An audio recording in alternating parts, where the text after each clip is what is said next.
বজরং দলের এই পান্ডার কথায় ডরে কাঁপে, বুঝে যাও। শুনেন, বাংলাদেশ এবং পাকিস্তানকে সারা পৃথিবীর মানচিত্র থেকে আমরা মুছিয়ে দেব। বজরং দল হুঁশিয়ার করছে বাংলাদেশ পাকিস্তানকে, এবং আবারও বলছি, ভারতবর্ষ থেকে যারা পাকিস্তানের প্রেমী, যারা পাকিস্তানের গুণগান গাইছে, যারা গাইছে বাংলাদেশের গুণগান, তাদেরকে বলে রাখছি, বজরং দল থেকে হুঁশিয়ার দিয়ে দিচ্ছি, আগামী দিনে তোমরা কিন্তু এই ভারতবর্ষকে ছাড়ো, এই ভারত মাতাকে তোমরা ছাড়ো, হাতে অস্ত্র তুলে রাখুন, পাকিস্তানকে কড়া ভাষায় জবাব দিতে হবে। অথবা ওই গদি মিডিয়ারে রংপুর হারসি ডাঙ্গাং কেটে নেওয়ার গল্প শুনে ডরায়। बांग्लादेश का ये वाला जो राज्य है इसका नाम है रंगपुर। ये रंगपुर जो है, अगर ये कब्जा हो गया रंगपुर जगह तो काम खत्म हो गया। अगर हम इसको कब्जा कर ले तो ये पूरा बराबर हो जाएगा, हमारा जो पतला गर्दन था चौड़ा हो जाएगा। अब मोहम्मद यूनुस ये सब चीजों को समझो, वरना अगर ये कब्जा कर लिया तो कहानी खत्म हो जाएगा। চট্টগ্রাম যদি ভারতে চলে আসে তাহলে কিন্তু বাংলাদেশের জন্য শুধু নয়, গোটা পৃথিবীর যারা বে অফ বেঙ্গল বা বঙ্গোপসাগরকে দখল করার চেষ্টা করছেন তাদের জন্য ভয়ঙ্কর চিন্তার কারণ হবে। মালদ্বীপে কি এটা মুইজু ক্ষমতা এসেছিল? নেপালে কি খড়গা প্রসাদ শর্মা ওলি ও কি ইন্ডিয়ার এটা ক্ষমতা এসেছিল? শ্রীলঙ্কা কি অনুরা কুমার দেশনায়কা ইন্ডিয়া তেলায় তেলায় ক্ষমতা এসেছে? এই ছোট ছোট দেশগুলা ভারত বিরোধিতা নির্বাচনী ম্যানিফেস্টো দিয়ে যদি ক্ষমতা আসতে পারে, তাহলে বাংলাদেশের রাজনৈতিক দলগুলো ডরায় কেন? প্রত্যেকটা রাজনৈতিক দল ইন্ডিয়া জন্য উন্মুখ হয়ে থাকে কেন? তাইলে যারা মনে করে ইন্ডিয়ার থাকলে বাংলাদেশের রাষ্ট্র ক্ষমতা আসা যাবে না, রাজনীতি করেন না, বাংলাদেশে ভোটে দাঁড়ায়েন না। বাংলাদেশে ভারতীয় আধিপত্যবাদের অবসান যার ভোটের প্রতিশ্রুতির 1 নাম্বার প্রতিশ্রুতি না হবে, তাদের ভোটের ক্যাম্পেইন শুনবেন না, ওই ক্যান্ডিডেটের এলাকা ঢুকতে দিবেন না। এই ইন্ডিয়া সিপিবি রে ঢুকাইছে বিএনপির কান্দে চেপা ইন্ডিয়ান এজেন্ডাগুলো বাস্তবায়ন করতে। যেই সিপিবি অভিন্ন গোয়েন্দা রিপোর্টের উপরে ভিত্তি কইরা সিপিবির দলীয় পত্রিকা একতায় বর্ষা বিপ্লবের সময় প্রচার করেছিল ফ্যাসিবাদ অনুরাগী নানা ধরনের তথ্য বিশ্লেষণ, বিবরণ, ব্যাখ্যা এবং বিবৃতি। যখন গণ অভ্যুত্থান বিপ্লব চলেছিল তখন পুরো জুলাই মাস এবং আগস্টের 5 তারিখ পর্যন্ত একতা সংগোপনে নীরবে তাদের গণবিরোধ এবং নিন্দনীয় কার্যক্রম চালায় গেছে। আর এখন এই প্রগতিশীল হওয়ার ইন্ডিয়ান লাইনে বিএনপি নামিছে। এম এ আকাশে বক্তব্যটা কবে দিছে জানেন? 28 জানুয়ারি 2025-এ।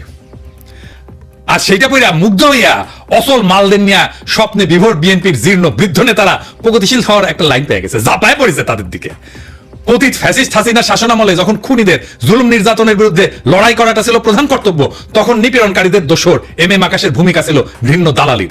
2018 সালের পর থেকে বামপন্থীদের মধ্যে থেকে যখনই কোনো আন্দোলন নিয়ে কেউ আগাইতে চেয়েছে তাদের বিরুদ্ধে নামছে, নিন্দা এবং কুৎসা ঘটাইছে এই আকাশ, দিবালক সিংহ এবং চট্টগ্রাম পোর্ট লুণ্ঠনকারী মাহবুব জামান। সিপিবির মধ্যে ফ্যাসিস্ট বিরোধীদের এরা ট্যাগ দিত A to Z ঐক্যপন্থী হিসাবে। খুনি হাসিনা সরকার ফেলার জন্য এরা বিএনপি জামাতের সাথে ঐক্য করতে চায়। এই অভিযোগ তুলে সিপিবিতে তাদের রাজনৈতিক প্রতিপক্ষকে কোণঠাসা করা হইতো।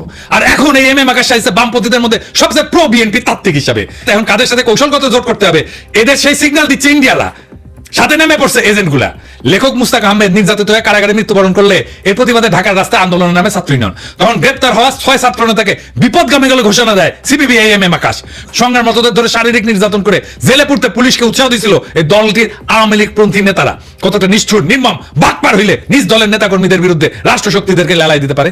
ফ্যাসিস্টদের এই সহযোগী সিপিবির নেতারা তাদের প্রাণাধিক প্রিয় মুজিব তনয়া খুনি হাসিনার পলায়নের 9 মাসের কম সময়ের মধ্যে স্বপ্ন দেখতেছে বিএনপির ঘাড়ে ভর করে রাজনীতির ময়দানে আশ্রয় নিবে, আসন্ন পার্লামেন্টের মেম্বার হবে। আর বিএনপি গণবিরোধী সমস্ত পচামেলের ভাগাড়ে পরিণত হইতে চাইতেছে। ইন্ডিয়ার পরামর্শে সোয়ার পথে হাঁটতে গিয়া ইনশাল্লাহ এভাবেই মহাসড়ক খারাপে বিএনপি নিজেও জয় বাংলা হয়ে যাবে আওয়ামী লীগের মতো। এই এম এম আকাশ কয়দিন আগে মেঘনা গ্রুপের মোস্তফার এপিসোড করেছিলাম না, দেখেন কি খাতির এই এম এম আকাশের। তাহের ভাইয়ের সাথে বসেছে একই টেবিলে, তুই নাকি কমিউনিস্ট, তো দুর্বৃত্ত আওয়ামী অলিগার্কের সাথে তোর কি সম্পর্ক রে আকাশের বাচ্চা? উনি তো তোর শ্রেণী শত্রু। দেখেছেন সব ইন্ডিয়ান রসুনের প্রগতিশীল টুপকি একই সাথে সিপিবি অফিস কেন আমি দখল করে নেওয়ার কথা বলি দেখেছেন? বুঝেছাও শাহ জাফর ইকবাল একটা স্কেল বের করেছিল, মুক্তিযুদ্ধ স্কেল। এই দিয়া উনি রাজনীতির সত্য মিথ্যা বিচার করতেন আর কি। ইদানিং নতুন একটা স্কেল বেরিয়েছে, এই স্কেল দিয়া আমরা বাংলাদেশে কারা কারা ইন্ডিয়ান লেসপেন্সারি করতেছে সেটা বের করে ফেলতে পারবো। সেই স্কেলটা কি? সবাই ভাবছে আচ্ছা কয় না কেন দাদা এত সহজ একটা স্কেল পামো, মেয়েটি যে হয়ে যাবে সবকিছু ভালোই তো, কমু খারান। আপনি কয়েকদিন থেকে শুনতেছেন না, যখনই আমি কই বিএনপি ইন্ডিয়ার কোলে গিয়ে উঠছে তখন বিএনপি ওয়ালারা এসে কয় জিন্দেগি বিএনপি ইন্ডিয়ার কোলে উঠতেই পারে না। ইন্ডিয়া কারে কয়? আমরা তো চিনি না। এইসব অপপ্রচার করিস তুই শালার রয়্যাল এজেন্ট। তারপরে বিএনপির লোকটা মূর্খ হইলে কবে মালওয়ানের বাচ্চা, আর ডাবল ড্রপ আউট কুসু খেতে হইলে কবে কাফের। কিন্তু আজকে এমন কিছু প্রমাণ দিব একেবারে সেলসেলাইয়া বুঝে যাবেন বিএনপি কার কোলে উঠিছে। শুধু তাই না, বিএনপি একেবারে খাপে খাপ মমতাজের বাপের মতো ক্ষমতায় যাওয়া আর ক্ষমতায় থাকার জন্য আওয়ামী লীগের টেমপ্লেট ইউজ করেছে। আমি গত এপিসোডে কইছিলাম ইন্ডিয়া বিএনপি বুঝাচ্ছে ইসলামপন্থীরা বাংলাদেশে শক্তিশালী হচ্ছে, দেশের মানুষ ব্যাপকভাবে ইসলামের দিকে ঝুঁকিচ্ছে, তোমরা একা সামলাইতে পারবে না, এটা খাইছে বিএনপি। এখন বিএনপি ওয়ালারা কবে ইন্ডিয়া যে বিএনপি করছে আপনি জানলেন কেমনে? আপনি কি উঠে হাজির ছিলেন? না ছিলাম না, কিন্তু বুঝেছি, একেবারে বুঝেছি। এটা শিখে দিই আপনাকে, এটা চাইনিজ বুদ্ধি।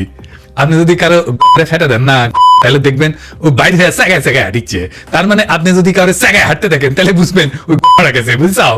এইবার আসেন দেখি ইন্ডিয়ার খাস লোকেরা বাংলাদেশে কি করছে। বিএনপির সাথে বামের ঐক্য হয়েছে, বিএনপির সাথে বামেরা থাকবে, রাজপথে নাকি আন্দোলনও করবি, মাশাআল্লাহ। কিন্তু সবচেয়ে গুরুত্বপূর্ণ কথাটা কয়ে ফেলছে ফসাদ কইরা। সে কইছে যে বিএনপি এবং বামজোট প্রতিক্রিয়াশীল শক্তিকে সুযোগ দিতে নারাজ। তো এই প্রতিক্রিয়াশীল শক্তিকে বাংলাদেশের সাধারণ মুসলমান দেখেন কি করছে, মনে হচ্ছে বিএনপি ও বামজোট উভয় বর্তমান দক্ষিণপন্থী প্রতিক্রিয়াশীল ধর্মীয় শক্তিগুলোকে আরো সংগঠিত হওয়ার সুযোগ দিতে নারাজ। এবার বুঝেছেন তো, সব ইন্ডিয়ান লেসপেন্সার এক হইছে। বামের এখানে এতদিন পরে ঐক্য করে, এই যে নৌকা লাঙ্গল ধানের শীষ সব সাপেরই একই বিষ, এটা কার স্লোগান? CVV slogan. এখন বিএনপির সাথে ঐক্য করার জন্য দেওয়ানা হয়ে গেছে সিবিবি বামেরা। দেখে যাও কোন হারবাল খাইছে, কলিকাতা হারবাল খাইছে। তারা কইতো বিএনপি নিজেই মুক্ত বাজারপন্থী, বিএনপি আওয়ামী লীগের মধ্যে শ্রেণীগত কোনো পার্থক্য নাই, তারা মুক্ত বাজারে বিশ্বাস করে।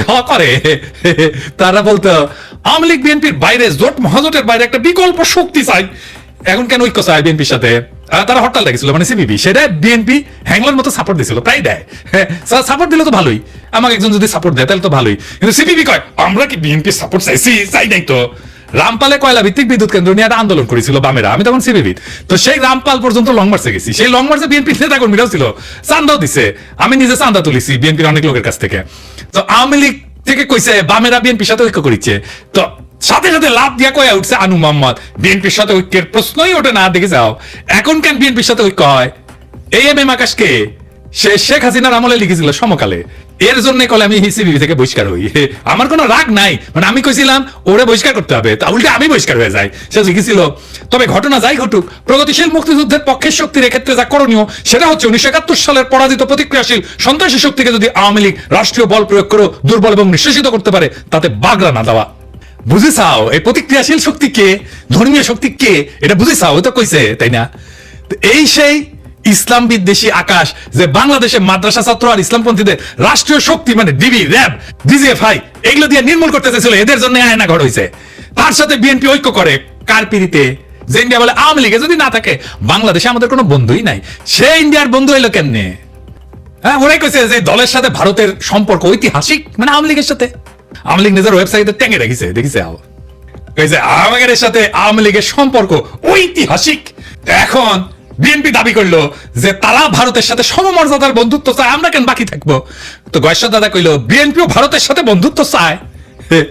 আবার দেখেন এই যে ইন্ডিয়ান রয়ের স্টেশন কমান্ডার রাজেশ অগ্নিহোত্রীর সাথে বিএনপির স্থায়ী কমিটির সদস্য গয়েশ্বর চন্দ্র রায়ের কন্যা অর্পণা রায় এখন কি যেন লিখিচ্ছে, সাইন করিচ্ছে, দেশ বেঁচে দিচ্ছে ওরে আয়, বুঝছাও?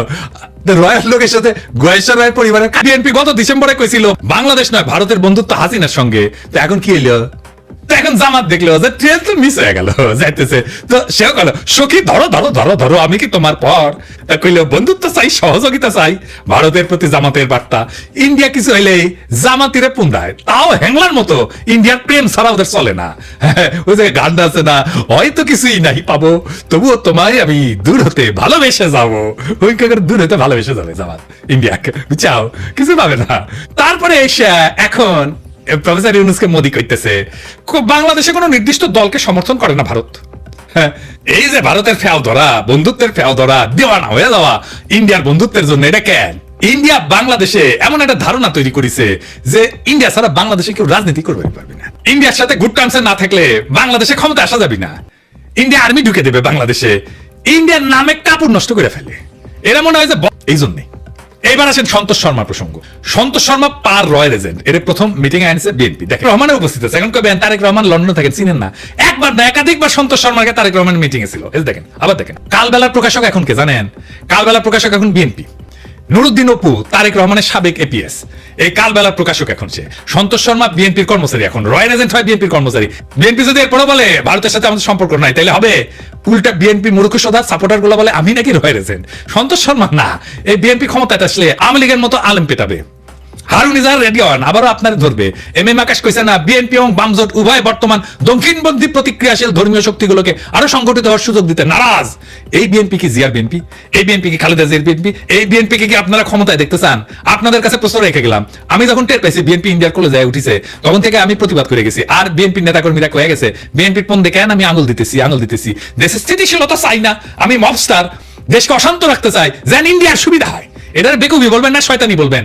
এম এম আকাশ যে বিবৃতি দিল বিএনপির কাউরে প্রতিবাদ করতে দেখছেন? দেখেন নাই। মানে এটা বিএনপিরও কথা, আকাশ মিছা কথা বলে নাই। এরপরে সন্তোষ শর্মাকে স্টেজে আনলো জামাত। দেখেন জামাত হিন্দুদের নিয়ে প্রোগ্রাম করবে, এটা জিজ্ঞেস করে নিবে না কয়েকজনকে যে কারে কারে ডাকা যায়? এসব কথা যখন আমি বলি, বিএনপি জামাতের উভয় দলে কিছু কর্মী আছে বলে বিএনপির কি বুদ্ধি কম পড়িছে যে তোর কাছে বুদ্ধি নিবে? জামাত কয় তুই কি মজলিসের সুরার সদস্য যে তোর কাছে বুদ্ধি নিবে? তার মানে এরা আমজনতার কথা শুনবে না, আপনার আমার কথা শুনবে না। এরা কেমন স্বৈরাচার হবে বুঝা দেখেন। যাক ক্ষমতা চাইরা বিএনপি জামাত যে আসুক, তারাই জনগণকে আওয়ামী লীগের মতো সকাল সন্ধ্যা থাপাবে। মাথায় রেখেন। তাহলে হাসিনা কি খারাপ ছিল? হাসিনা যা ভালো মনে করতো তাই করতো, আর বলতো আমার অপরাধটা কি? দেশবাসীর কাছে আমি বিচার চাই, কি অপরাধটা কি করেছি। এই জন্যই বলি কিছুই বদলাবে না, যা ছিল আগের মতো তাই থাকবে। আর একটা বিএনপি শাসন পাবো, ঠিক আওয়ামী লীগের মতো শাসন হবে। এইরকম গুমখুন শুরু হবে, একইভাবে সিপিং এর মতো ঝাঁপায় পড়ে তারা। এখনই আমাদের প্রোফাইলে ক্ষমতা আসলে কি করবে সেটা দেখেন। জনগণ দেশ ওদের মাথায় নাই, ওদের মাথায় আছে ক্ষমতা। ক্ষমতা কেমনে ক্ষমতায় যাবে? আওয়ামী লীগের মতো। আওয়ামী লীগ একই সাথে প্রগতিশীল হবে, একই সাথে এমন কর্মী রাখবে যারা আমাকে রয় রেজেন্ট বলবে অথবা মালাওয়ান বলবে, কারণ আমি তাদের রাজনৈতিক বিরোধিতা করি। আমি কয়ে দিলাম বিএনপি ক্ষমতা আসলে না, তাহলে আওয়ামী লীগের সাথে ডাবল দুঃশাসন দেবে। লিখে রাখেন, মিলাই নেন। প্রফেসর ইউনূস যেটি পাবেন ধৈর্য করবেন। স্যার আমাদের এই আজ দহার কাছে ফেলাই যায় না। আপনি যতদিন আছেন ততদিন আমরা মানুষের মর্যাদা পাবো, সারা জীবনের সঞ্চয় হয়ে থাকবে সেটা। যতদিন পারেন থাকেন স্যার। আর কেউ যদি দ্রুত নির্বাচনের দাবি নিয়ে আসে না, তাকে বিএনপির কর্মীদের কই যাবেন না আপনার আন্দোলনে, পারলে জনতারের সাথে নিয়ে দিবেন দাবরানি। আমি বলে এটা একটা ফর্মুলা দিছিলাম ট্রানজিশনাল সরকার, সেটা শুনবে না তারা। বিএনপির নেতাদের দেখাইলে কইবেন পিনাকি দাদা যে ফর্মুলা দিছিল, প্রধান উপদেষ্টা প্রফেসর ইউনূস, উপপ্রধান উপদেষ্টা তারেক রহমান, আর রাজনৈতিক দল নিয়ে উপদেষ্টা পরিষদ পুনর্গঠন, এটা কেন মানতেছেন না? আমার খালি ডর প্রফেসর ইউনূস বিরক্ত হয়ে চলে যায় কিনা ক্ষমতা স্যার। এটা শুনেন কি করছে প্রফেসর ইউনূসের ক্ষমতা সম্পর্কে, শুনেছেন তো? এখন ডিসেম্বরে নির্বাচন হবে, বিএনপি এমপি নমিনেশন বেচবে, মেলা বাণিজ্য হবে, তারপর টাকা টুকা সরাই ইলেকশন করবে, সরকার গঠন করবে, বিরোধী দল হবে আওয়ামী লীগ, আর ছাগলের 3 নম্বর বাচ্চা হবে জামাত। তারপরে হারুন ইজাহারদেরকে আবার ধরা হবে, সন্তোষ শর্মা ইন্টারোগেশনে হাজির থাকবে। আজ এইভাবে বাংলাদেশের আকাশে জমিছে বিশ্বাসঘাতকতার ঘন মেঘ। এক সময় যে রাজনীতিবিদরা মুক্তির গান গাইছিল, আজ তারাই ভারতের দাসত্বের ঘুঁটি হয়ে নোংরা ষড়যন্ত্রের খেলা খেলিচ্ছে। বিএনপি জামাত আর সিপিবি একে একে সবাই বর্ষা বিপ্লবের চেতনাকে পায়ে দলিত কইরা দিল্লির দরবারে মাথা নত করেছে। ক্ষমতার লোভ আর বিদেশি প্রভুদের সন্তুষ্ট করার লজ্জাজনক প্রতিযোগিতায় তারা হারাইছে নিজেদের আত্মা, বিকায় দিছে দেশের স্বপ্ন। কিন্তু বাংলাদেশ মাথা নত করার জন্য জন্মায়নি। এই মাটি, এই মানুষ বর্ষার বজ্র বিদ্যুতের মতো জায়গায় উঠবে সমস্ত দাসত্বের শৃঙ্খল ছিন্ন কইরা। বর্ষা বিপ্লবের চেতনায় দীপ্ত নতুন প্রজন্ম শপথ নিছে, কোন ভারতের পদলেহনকারী এদেশের শাসন করবে না।